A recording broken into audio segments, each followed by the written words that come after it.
I'm the cruise journalist Barry Vaudrin, and we're about to depart Brooklyn and say goodbye to New York and the Statue of Liberty, pass under the Verrazano Bridge, and head out to open sea towards England.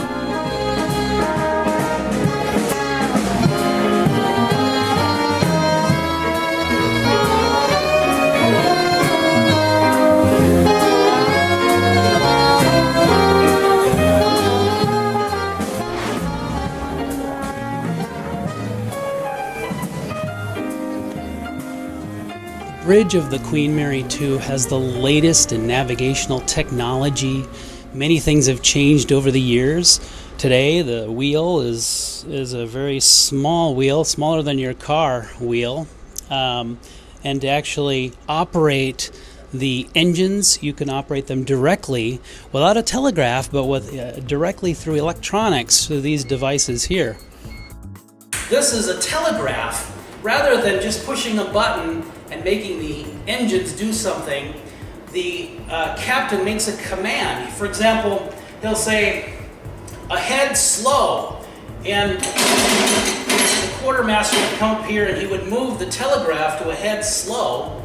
And when he did that, another unit like this in the engine room would sound an alarm, and there would be an indication ahead slow. And that's how they communicated with the engine room. So it wasn't automated. It was actually all human effort. They sent a signal to the engine room, and then in the engine room, the crew members actually adjusted the steam into the turbines, and that's how the ship would go faster or slower. The Queen Mary 2 is an incredibly powerful ocean liner, and yet she has more than sheer brute power like the original Queen Mary or ships like the SS United States. Rather, the Queen Mary 2 was designed with modern computer technology, a refined hull design, and a sophisticated propulsion system. Deep inside the hull of the Queen Mary 2 are 4 giant Wärtsilä diesel engines. The engine room has a total power output of 67 megawatts. I think it's fascinating, however, that 14 stories above the sea, just behind the funnel, is a special casing containing 2 GE gas turbine engines.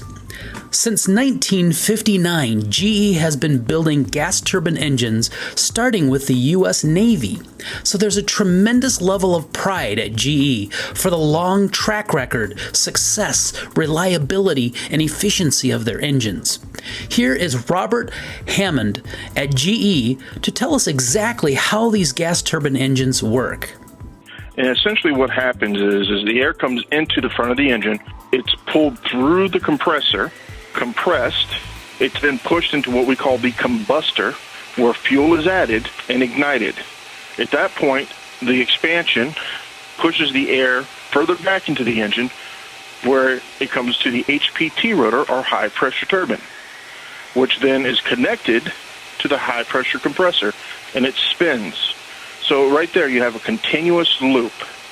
Air's being pulled in, fuel's being added, it's igniting, it's spinning the HPT rotor, which is compressing more air. That exiting air from the HPT rotor is then directed to what we call a low pressure turbine. The low pressure turbine is mechanically connected to the generator, which is where you draw your electric power from. The level output of one of these particular LM2500 Plus marine units is 40,500 shaft horsepower, or 30,200 kilowatts. When you combine the power output from the giant Wärtsilä diesel engines and the GE gas turbine engines, Queen Mary 2 produces a total of 117 megawatts, or the equivalent of 157,000 horsepower, enough to power the entire city of Southampton. How far can the Queen Mary 2 travel before refueling? Well, there's quite a number of variables, especially weather dependent, but I've worked out some figures for you here, and this is based on the amount of fuel we carry. At a maximum speed of 29 knots, which is 4 generators and 2 gas turbines, we can travel approximately 13 days or 9,000 miles, and at a speed of 23 knots, which is 4 diesel generators, only, that's approximately 18 days at 10,000 miles. But as I say, that's basically weather dependent. Culinary expertise, fine dining, rejuvenating spas. There is a place where expert travel concierges plan out your entire luxury vacation. You'll also find luxury cruise specialists who know luxury travel better than anyone. For those who enjoy an exquisite and luxurious experience on a cruise, contact Luxury Only at luxuryonly.com.